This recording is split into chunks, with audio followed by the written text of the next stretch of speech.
özünü kemsitmek. Güzel sanat topşurğunu topşurdun mu? Oldu sorma, resimini sızgım gelmedi.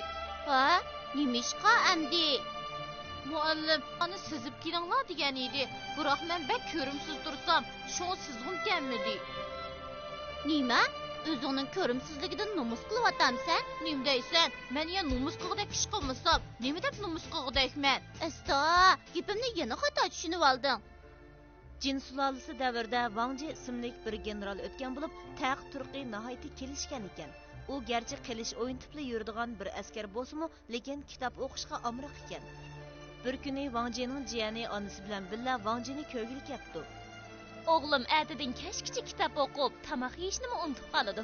Shunga u bek qobiliyatli. Shahardagilar bolalarini o'g'limdek odam bo'lsa deb orzu qiladi. O'g'lim, bo'ldi ko'migin, qarg'ina, kim kelibdi?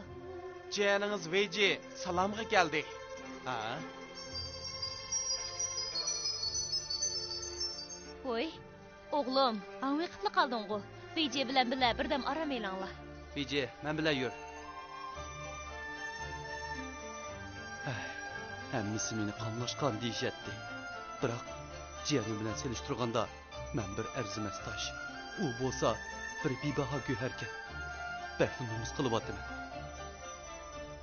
Wang Ji jiyanining oldida o'zini ko'rimsiz chaqlab, to'limi xijil bo'ldi. Ko'rimsiz degan gap sat degan ma'noda. Kichik do'stlar, tushunib oldinglarmi? Wang Ji jiyani Veji bilan birga do'stinikiga beribdi.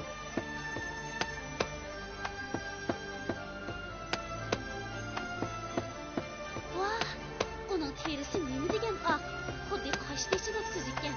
Mening qalbimdagi oq otliq shahzodam cho'qib uningga o'xshash bo'lishi kerak.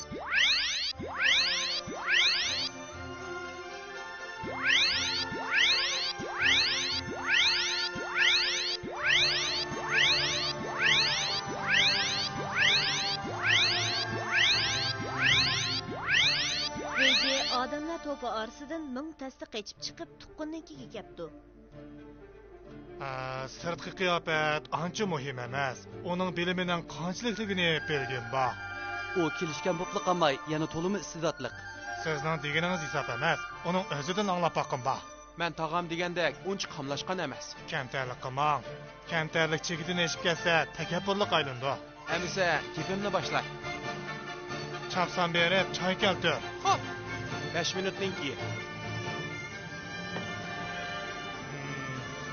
Aqlingizga barakalloh. Shuncha qisqa vaqt ichida bizni to'liq qoyil qildingiz. Yenim, sen yenimda bo'lsan, xuddi bebaho go'harni yenimda ep yurgandek bo'ladi ekanman.